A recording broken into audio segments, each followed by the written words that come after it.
So I'm going live. Okay. All right. I'm just waiting for it to do his thing.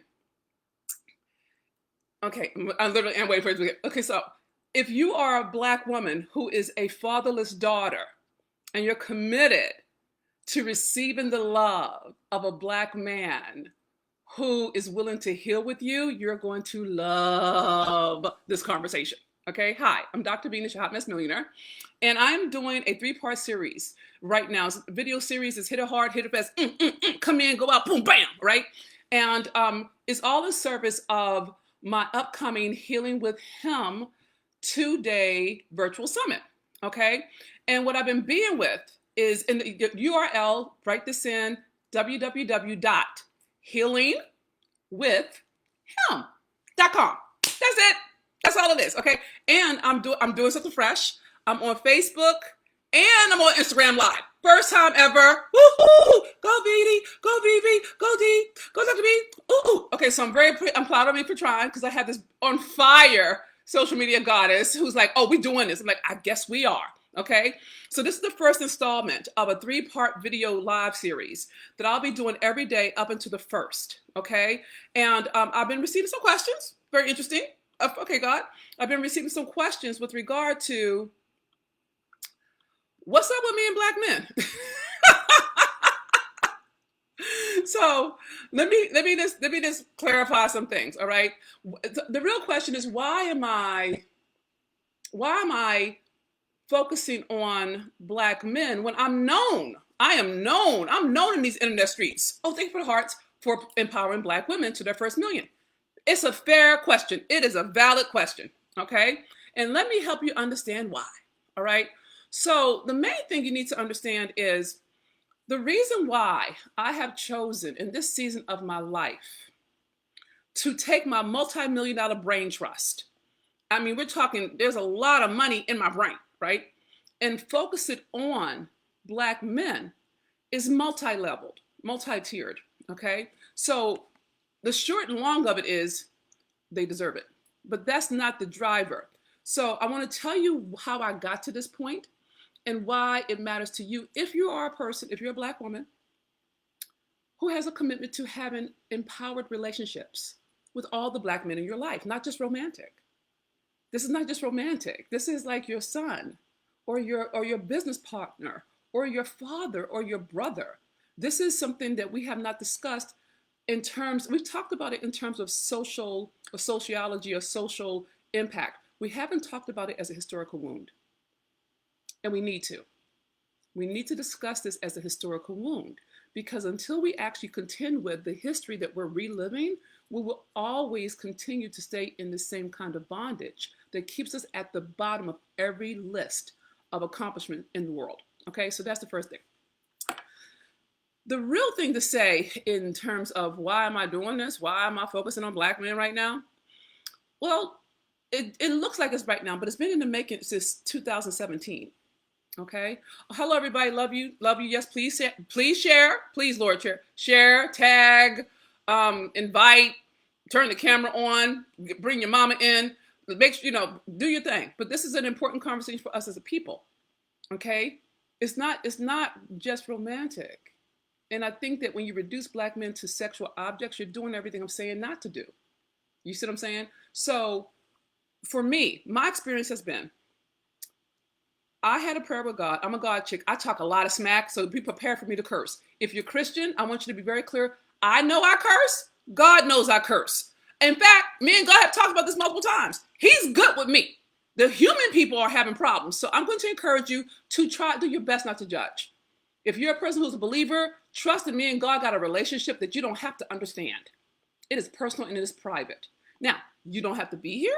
You can go leave and get away from the street from me. But I'm a street-trained, street-raised chick. Don't let the doctor fool you.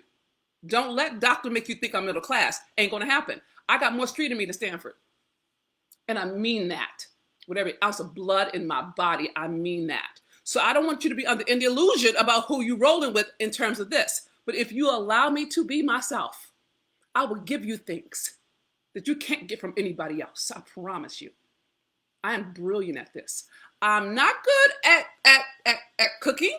I'm not good at figuring out, where my car keys are because I almost always lose them in my purse. But I can help you heal. Not I can't heal you. I can't heal anybody. And I know some things that has grossed me over 5 million in less than 6 years. That has gotten me 4 degrees and off the streets and into an empowered life. Okay? So I am good at this. I'm not good at everything, but I'm good at this. So I'm going to encourage you to set aside your judgment. Let God judge me. Okay? Promise you, we're good with this. And don't correct me because I curse. Please don't. It's insulting. I already know I curse. So does God. Stop it now. Stop it. Stop it now. Stop it now, Super Sister Christian. Stop it now. Okay? So, that being said, another thing. I have blonde hair for all the black people who are mad at me for having blonde hair, and I have it because I love myself and I enjoy the color, not because I have self-hate. I probably love myself more than you ever will because I have earned the right to love me. And it's because of the violence of the streets. It's because of the pain of the past. I have earned the right to walk through this world with my authority and not have to answer to the social norms that keep you in bondage. So if you're judging me because I have blonde hair, fuck you. Okay? And I say that in love. Don't get offended. Just know that I'm not tolerating that in my house. You should leave me. You really should. Because I don't have the patience for the petty. If somebody who's willing to educate you to get you free so you can make your money and have your boo and have it all work is willing to do it without charging you a dime, you may want to take it. You may want to do that instead of being petty and judging me because I don't fit your standard. That's the breakdown you're having with your man right now. No one can fit your standard. No one can make it with you. So please, humble yourself enough just to hear it. You can always throw it away. I promise you. Throw it away. Throw it away. But hear it first. And for all my allies, you're welcomed here. For all my family, everybody's welcomed here. This is an inclusive space. Everything I do is inclusive. So don't be afraid to be here and be in the space in a way that's dignified and in the spirit of love. Okay? Yes, please share. Yes, please tag. Come on Instagram. Go ahead and share and tag. I don't know how they do it on this platform, but I want you to try. Okay? Oh, you're welcome. You're welcome. Yay. Okay? So, why black men? Here's the thing. My story is very simple and direct in some ways. I was living on the streets by the time I was 16 years old. Bad things that happened in my family. I come from a history of violence. I come from a family of addicts, a family of hustlers. I'm a hustler, baby. I come from street culture. I really do. I mean, I've cleaned up a lot since then, okay? But I am a girl from the streets. I'm a black girl from the streets. And because of my background, I learned how to relate to black men in terms of transaction. I'm gonna do my best to keep it clean for those who are new to me, but I got this, God help me say it beautiful. I should tell you I curse, cry, and pray sometimes in the same sentence out loud. It's a thing. You'll get used to it or you'll leave me. Either way is fine. I honor you. Okay? So I was raised in violence. I was raised in drug culture. I took the seeds out the dime bag. You know what I'm saying? So it didn't pop. We did some things, okay? So I come from that background and I love my background. There's no shame here. I thank God I was trained on the streets. That's the reason why I can relate to people because God put me on the streets. I don't have it like a bad thing, all right? But the challenge of being a girl of the streets is that everything's transactional. Everything's transactional. And so with someone like me, my relationship to black men was rooted in exchange. Now, you should know that my father, my blood father, the black man who is my biological father, he fought for my life before I was born. He did. He kept my biological mother from aborting me. Now, to be fair, he threatened her life, but that's a street thing. You have to be from the streets to understand what that means. But that was an act of love, okay? And he scared her so much that she didn't do it, right? But then she went to jail for it. And that's a whole nother level. We can talk about it later, okay? But the point of this is my mother got upset with my father because he didn't come visit her in jail. And as punishment, long story short, she made sure he didn't see me. Okay, now in my child's mind, and this is for all my fatherless daughters out there, in my child's mind, my logic is, how could you love me? How could you love me enough to keep me alive, but not enough to stay? How does that work? If you're going to leave me with her and in the whole system of street culture, then why not just let me be aborted? I don't understand, right? And so my relationship to father is that Black men don't care. Now, I need you to know historically, Black men have not been able to provide and protect Black families since 1865. Hell, 1619, if you want to be specific about it. We can get into that later. And I'm going to deep dive into this all during the Healing with Him Summit. Because if you don't understand the historiography of what you're living through, you'll think it's you. No, baby, you are a child of oppression. And you don't know you are a child of oppression because you're not talked to that way. You're talked to like you're an independent Black woman. Okay, if you're so independent, how come your family's not thriving? No shade, just look. Because if you're the only one thriving and everybody else doesn't take the case, you're not independent. You're isolated. And it's a whole thing there, okay? So because of my relationship with my father, and because my body has been violated, violently so, by both Black men and Black women. So be clear, just because a woman is a woman, a female, doesn't mean she cannot violate you violently. That is a myth. That is a lie. That is not the truth. You can be viciously and violently violated by a woman, and we have men who have experienced that. And even if it's not vicious, it's still violated. It could be being molested is there's no hierarchy. There's no hierarchy to pain. Okay, and so the apartheid is no worse than the Holocaust. Okay, and molestation, incest, rape, assault, fondling, oral. They have different timbres, but they still devastate. They're still a trauma, right? And so, because of my background and because I was an unprotected child, right, I related to men like they were throwaways. If you're gonna throw me away, why not throw you away? If you can leave me in the belly of hell to fend for myself with no protection, then why would I care about you? Why would I fight for you? And that is historical because Black women weren't fought for because of the violence perpetuated against Black men. And that got passed down as a broken trust. You'd be surprised how much of your relationship to Black men is rooted in the broken trust that was done during chattel slavery. And I'm talking epigenetics, I am talking behavioral, I am talking culturally, and I'm talking financially, all right? And we'll get into all of this during the Healing with Him Summit that's coming up on the 5th and the 6th.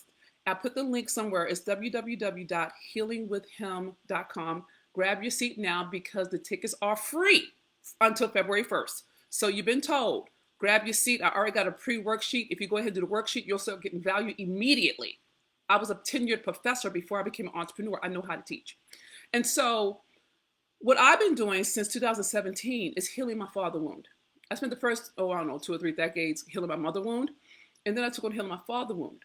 And I did not know how wounded I was until I took on healing.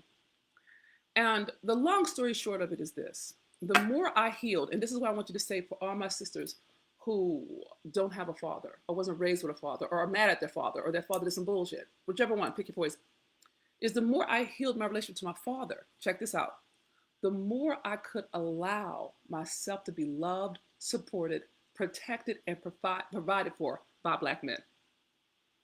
I'm not kidding you.